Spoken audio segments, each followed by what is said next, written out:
Olá, meus irmãos.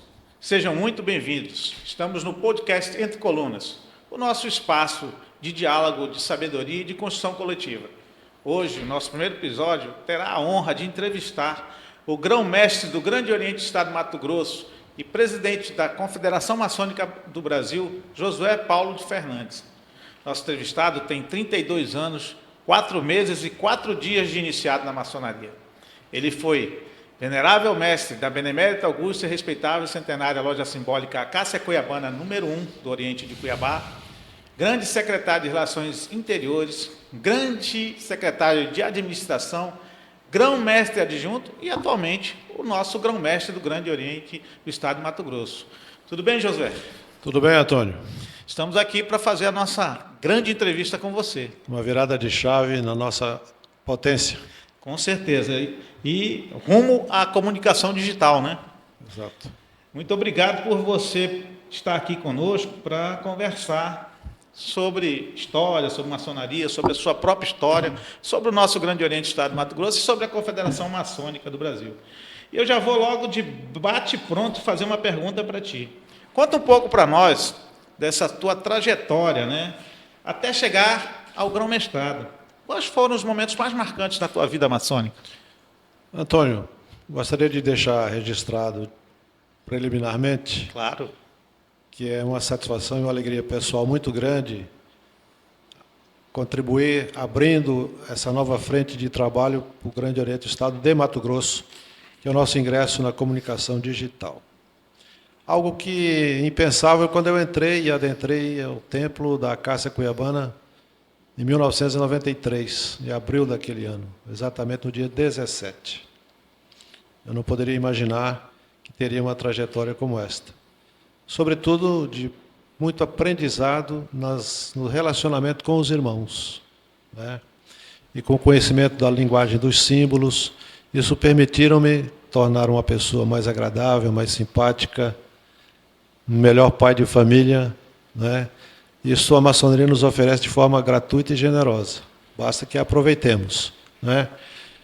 Levei uns bons anos para chegar ao grau de mestre, tornei-me secretário da minha loja, cargo que exerci com muito orgulho, com muita satisfação, de profundo aprendizado. Até se puder sugerir, indicar aos novos mestres maçons que, se puderem, sejam secretários, porque é uma fonte inesgotável de conhecimento sobre trabalhos e sobre a natureza do homem, né? Depois fui, primeiramente, mestre de harmonia, o primeiro vigilante, o venerável mestre. Fim dessa trajetória, eu ingressei aqui no Grande Oriente há exatamente 14 anos atrás, com o então grão-mestre José Simeone. Fui ajudá-lo como secretário de Relações Interiores, não é? Posteriormente, sequenciei como secretário de administração do grão-mestre João Oswaldo Sobrinho, do grão-mestre Ademir Amorim, meu irmão gêmeo, por sinal, e depois tornei-me adjunto do grão-mestre Gelson Menegatti Filho. E hoje, pela generosidade dos irmãos, tornei-me grão-mestre, cargo que ocupo com muito orgulho e procuro dar a distinção que ele merece. Gostaria de registrar também a minha vida nos altos graus, do grau 4 ao 33, sequenciei uma vida maçônica com muita contribuição. Fui por 11 anos secretário de várias lojas dos chamados corpos filosóficos. Fui primeiro vigilante, fui orador e presidente do consistório. Mas, sobretudo, a minha grande formação foi no relacionamento com os irmãos, da capital, do interior, das outras potências. Aí é que se dá o meu grande aprendizado, a relação humana. O aprendizado que tive, estou tendo, é uma gratificação muito grande, é uma satisfação pessoal enorme ter esse relacionamento com esses irmãos que, no diálogo construtivo, ao longo de tantos anos, ajudaram-me a enxergar o mundo com um olhar diferente e torná-lo mais generoso quando contempla as imperfeições que nos rodeiam. Muito bem. Grão-mestre, nós estamos aqui participando de um primeiro podcast, né?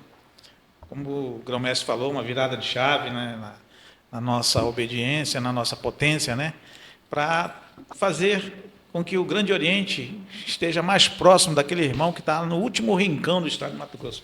E eu vou te perguntar, desde logo, como você vê esse papel da maçonaria hoje diante de tantas transformações sociais, culturais e tecnológicas? Uma pergunta interessante que tem, inclusive, se faz presente na vida da maçonaria no Mato Grosso, no Brasil, fora do Brasil. Quando jovem, quando criança, fui aluno salesiano. E me lembro que convivi no instituto internato, como se diz, que era na época que tínhamos, eu que sou oriundo da região na época conhecida como Garimpo do Leste de Mato Grosso, e me lembro perfeitamente quando convivemos com o Concílio Vaticano II, um assunto que me interessou muito desde aquele tempo. Foi convocado pelo Papa João XXIII, o chamado Papa Bom. Depois foi concluído pelo Papa Paulo VI, Cardeal Montini, não é? É um assunto que me marcou muito. E depois eu estudei, pesquisei, me informei sobre todo aquele mundo então vivido pela Igreja. E aprendi com obra de um historiador e jornalista italiano chamado Roberto Di Mattei. Ele escreveu um livro chamado Apologia da Tradição, que versa exatamente sobre as transformações a que a Igreja se viu obrigada a fazer diante do mundo que se assemelhava àquele tempo de dificuldades internas e externas. Então a Igreja tinha que rever uma série de posicionamentos dela própria e o fez nesse Concílio Vaticano II. O que é que aconteceu ali? Ela reviu seus procedimentos ritualísticos, sua liturgia, e renovou a sua identidade e a perseverança na tradição. E eu vejo muita semelhança com uma instituição como a maçonaria, que também é, de certa forma, tão conservadora quanto. E ela produziu alguns documentos papais, algumas bulas muito interessantes, como a Gaudium et Spes, que mostra a necessidade da Igreja dialogar com o mundo, inclusive com outras religiões. Da mesma forma que a maçonaria tem suas 3 vertentes naturais, reconhecidas, legais, mas que precisa melhorar muito o seu relacionamento, o seu diálogo, porque precisamos ter consciência de que seremos fortes na medida em que formos mais próximos e unidos uns com os outros, não é? Então eu tenho comigo assim um espelho de fundo os acontecimentos daquele tempo. Primeiro, que estão preservados na minha memória afetiva.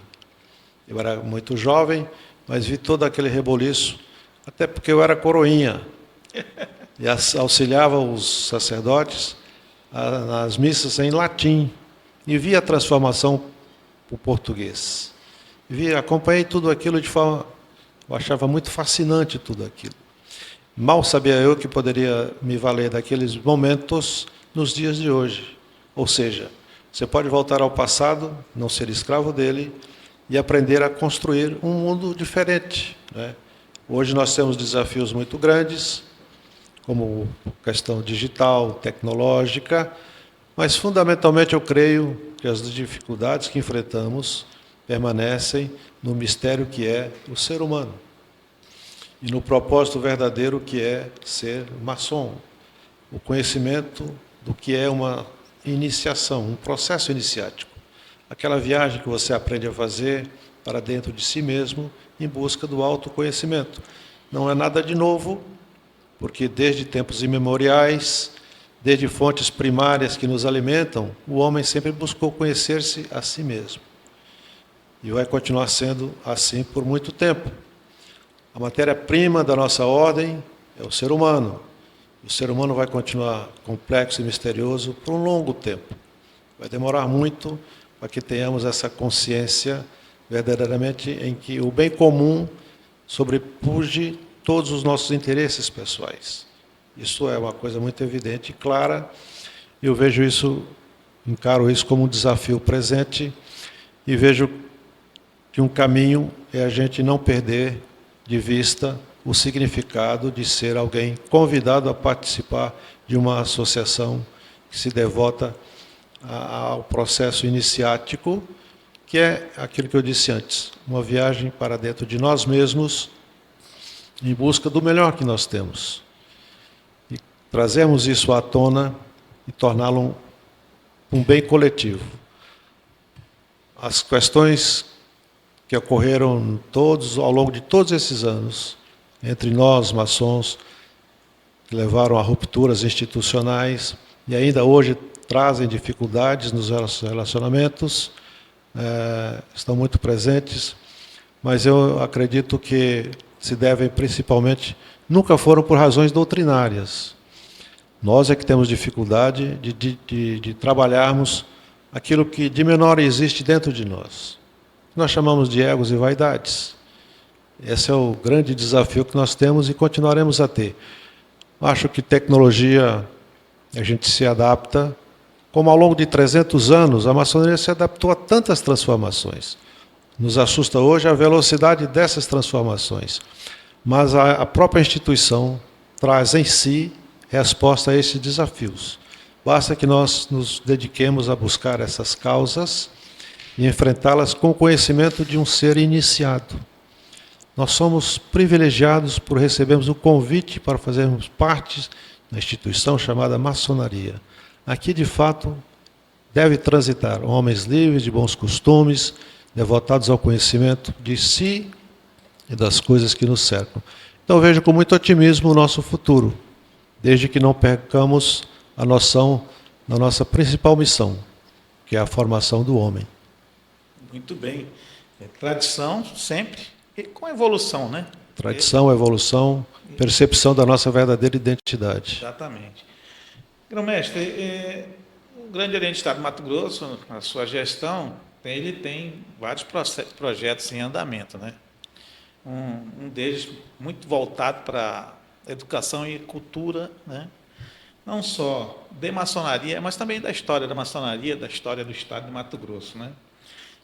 Então, um destaque para as situações que envolvem a educação maçônica, né? A integração entre as lojas, para a maçonaria e as ações sociais, né? O senhor poderia falar um pouquinho sobre isso para nós aqui, para o nosso espectador? Irmão Antônio, este aqui, por exemplo, é um momento que marca um diferencial na história do Grande Oriente. Certo. Nós estamos adentrando, de fato, na era digital, do conhecimento tecnológico. Lógico que vamos aprender muito, vamos, de certa forma, apanhar muito com isto, mas eu lembro uma história muito curiosa. Na minha loja, quando surgiu a ideia de se levar o primeiro notebook, para ajudar o secretário, auxiliá-lo na confecção das nossas atas, houve por parte dos mais conservadores, uma certa reação. Natural, nada de estranho. Curioso que sou, eu fui pesquisar quando surgiu a ideia de colocarmos no templo o ar-condicionado, que também era uma evolução tecnológica importante e impactante nessa Cuiabá calorenta, como sempre foi. Ainda mais em Cuiabá. E o que acontece? Foi aceito com muita satisfação. Até as frequências melhoraram um pouquinho, porque o pessoal queria ver como é que era conviver com aquela novidade tecnológica. Ou seja, o que eu quero dizer com isso? Nós somos muito seletivos também quanto às nossas opções, escolhas, não é? A tecnologia está aí para nos ajudar. Por isso, estamos aqui hoje abrindo esse novo caminho e não se destinará apenas e tão somente a essas entrevistas, mas aqui é um espaço que poderá ser ocupado pelos nossos grandes secretários, nossas videoconferências com as lojas do interior, com os grandes orientes do país inteiro. É um universo que se descortina à nossa frente. Nós precisamos aprender que isto é uma realidade que não vai voltar e devemos aprender a ter os cuidados com respeito à nossa identidade, à nossa tradição.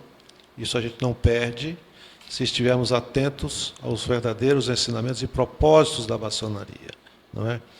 A educação maçônica esse projeto vai englobar isto, não é? vai melhorar a nossa comunicação com as nossas lojas, todas elas, não é? As entidades paramaçônicas estão aí fortes, recebendo um amparo muito poderoso do nosso Grande Oriente. Recentemente recebemos aqui a Estrela do Oriente, é uma paramaçônica em que as cunhadas e os irmãos interessados ocupam espaço para principalmente fazer filantropia. Pode ser um braço importante para a nossa instituição. Os Demoleis, nem precisa falar, não é? Recentemente fizemos uma sessão no nosso Templo Nobre, em que o espaço foi generosamente cedido a eles, inclusive o mestre conselheiro ocupando o trono do grão-mestre. É um ato concreto de que a nossa gestão abraça as nossas paramaçônicas. Shrines está aí vários anos, né? Guarida aqui no nosso templo. Vários anos, com sede aqui, inclusive. Tem a sede aqui. Então, nós estamos ampliando essa nossa, abrindo esse espaço para que as entidades paramaçônicas o ocupem e trabalhem conforme devem trabalhar segundo os seus estatutos, sob a guarida e guarda da instituição Maçonaria, Grande Oriente do Estado de Mato Grosso. E nós estamos num momento muito interessante, do ponto de vista da nossa cultura maçônica. Há críticas quanto à nossa ritualística sempre existiram. Com certeza. Há críticas à evasão sempre existiram. Isso a gente convive com isso nos últimos 300 anos de maçonaria especulativa, como chamamos. E essas críticas sempre existirão. Mas existirão aqueles que resistem às críticas e que mantêm o seu otimismo e fé no sentido verdadeiro do que a maçonaria quer que façamos, que aprendamos e distribuamos à sociedade em que vivemos, não é? Então, o espaço cultural tem sido aumentado. Eu observo que as nossas lojas têm produzido trabalhos muito interessantes, sempre o fizeram, mas dessa forma parece que há uma consciência maçônica que está se estabelecendo de forma muito forte. O reconhecimento dos internacionais estão nos apresentando a maçonaria do mundo. Nós estamos começando a nos envolver com o mundo maçônico, a aprender com eles e a transmitir a eles o conhecimento que nós estamos adquirindo. Por exemplo, exatamente por esses dias, nós estamos indicando irmãos dos diversos ritos para fazerem parte de um projeto da CMI e justamente devotados projetos ao estudo do simbolismo, da ritualística, da liturgia de cada um dos ritos que compõem a nossa potência, não é? Ou seja, nós estamos nos inserindo na maçonaria do mundo, levando o conhecimento do Grande Oriente do Estado de Mato Grosso. E na parte cultural, a peça teatral que você participa como dos atores principais, junto com o nosso secretário de Relações Exteriores, junto com o nosso irmão Edmilson, da Grande Loja. Agora, em setembro, fará uma apresentação no Oriente de Minas Gerais. Já fez isso no interior de Mato Grosso, e certamente convites estão aí para apresentar em outros locais do Estado e do país. Isso significa que nossa potência está exportando conhecimento. Isso é fruto do esforço de gerações que nos antecederam. E sob nossa responsabilidade está produzir esse ganho extraordinário que vai gerar um sentimento de pertencimento muito forte a cada um de nós, a cada uma de nossas lojas. Elas nascem, crescem, têm o apoio decisivo da administração central do Grande Oriente, de modo que a gente vê com muito otimismo o futuro da maçonaria, e porque as bases estão aí, a matéria está construída, nós temos um palácio aqui maravilhoso, é nosso, nós temos um templo extraordinário, admirado por aqueles que o visitam. Agora, nos resta, a matéria está pronta, o investimento no conhecimento, no espírito, produzindo cada vez mais pessoas melhores e devolvendo-os à sociedade os valores, os princípios que fundamentam a nossa ordem. É verdade. O grão-mestre falou aqui da peça que foi encenada por ocasião dos 52 anos do Grande Oriente do Estado do Mato Grosso, uma iniciativa inédita, da qual ele é um referencial, porque adotou a peça em primeiro momento, quando lhe foi apresentada, né? E que se chama Diálogos Filosóficos Maçônicos, né? De Anderson aos tempos atuais. E realmente já apresentamos 2 vezes aqui no Palácio da Paz, apresentamos na União e Força de Cáceres, vamos apresentar agora, dia 27, na Grande Loja do Estado de Mato Grosso, a pedido do Sereníssimo Grão-Mestre Pedro Calazans, autorizados pelo nosso Grão-Mestre José Paulo Fernandes, e também no dia 13 de setembro, no Grande Oriente de Minas Gerais, iremos fazer uma apresentação, também autorizados pelo nosso Grão-Mestre José Paulo Fernandes, para divulgar ainda mais a cultura e a arte maçônica. Uma peça que foi escrita por mim e pela minha esposa, Flávia Salem, que também dirige a todos nós na peça. E tem como atores, além de mim, o nosso grande secretário de Relações Exteriores, Rodrigo Verão, e o nosso queridíssimo mestre maçom, Edmilson Maciel, da Grande Loja do Estado do Mato Grosso. Muito obrigado pela lembrança, Grão-Mestre. E é muito importante a sua referência e a sua menção. Grão-Mestre, seguindo aqui, já estamos caminhando para o final do nosso bate-papo, né? Ouvi atentamente as suas colocações sobre os nossos problemas internos, as nossas ações, as nossas plataformas, né? Tudo que estamos fazendo. Agora eu vou fazer uma pergunta aqui de maçom para maçom, de venerável para venerável, que o irmão é mestre instalado, eu sou mestre instalado. Como a gente pode atrair aqui para o seio da maçonaria, do Grande Oriente do Estado de Mato Grosso, da Maçonaria Universal, homens bons, né? Principalmente como a gente pode engajar jovens, né, para serem iniciados na nossa ordem. Como você vê isso? É um grande desafio. Como foi no passado? Hoje, eu digo mais uma vez, a velocidade dessas transformações é que tem provocado desconforto em alguns dos nossos irmãos mais conservadores, né? Com biografias extensas, serviços prestados à nossa ordem, merecedores de todo o nosso respeito e admiração. Eu creio fortemente que nós vamos atraí-los na medida em que fornecemos a eles bons exemplos. Exatamente. Como maçons que somos, não podemos desperdiçar a oportunidade de crescer aqui dentro como pessoa, como ser humano, de acordo com os nossos princípios e propósitos. Nós temos a melhor das linguagens que transformam uma pessoa, que é a linguagem símbolos, não é? Nós temos práticas ritualísticas que certamente soariam muito estranhas ao olhar do mundo profano, mas nós devemos entender por que praticamos tudo aquilo, toda essa ritualística, que é objetiva, ao fim de tudo, nos ajudar a repito, é importante que se repita isso, autoconhecimento, não é? As nossas sessões precisam ser mais agradáveis aos jovens. Aí é a questão do tempo, da duração, da qualidade das palestras, das instruções. Isso todo mundo diz. É um lugar comum dizer isto. A dificuldade é em fazer isto. Conseguir a fórmula, né? Não basta o discurso. O que transforma é o exemplo, não é? Mas é, de fato, um desafio muito grande. O jovem vai tecnológico adentrar numa sociedade ainda um tanto quanto analógica, não é? Então há um choque geracional, que sempre existiu em várias partes do mundo. Mas nós já temos aqui nas nossas lojas alguns exemplos de que isso é possível. Os demolês podem ser grandes contribuintes para isto, desde que estejamos presentes na vida deles, não é?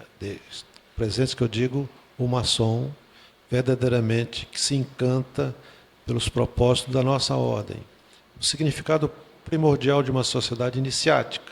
Repito, sempre repetirei, o autoconhecimento.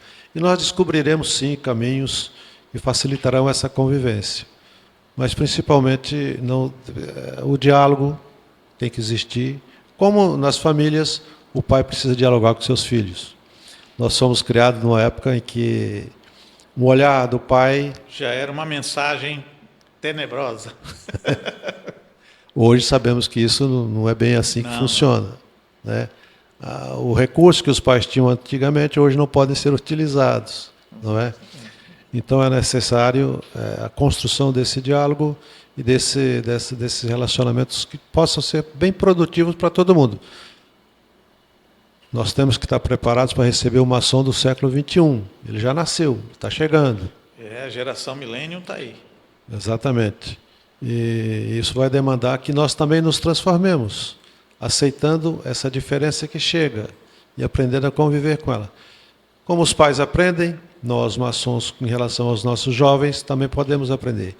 Mas, sobretudo, sermos exemplares no mundo em que vivemos. Muito bem. E finalizando, agradecendo a você que esteve até agora conosco, nessa conversa agradável com o nosso grão-mestre José Paulo Fernandes, uma última pergunta, grão-mestre. O que o grão-mestre Josué Paulo Fernandes espera deixar de legado da sua administração para a maçonaria do Grande Oriente do Estado do Mato Grosso e para a maçonaria de Mato Grosso?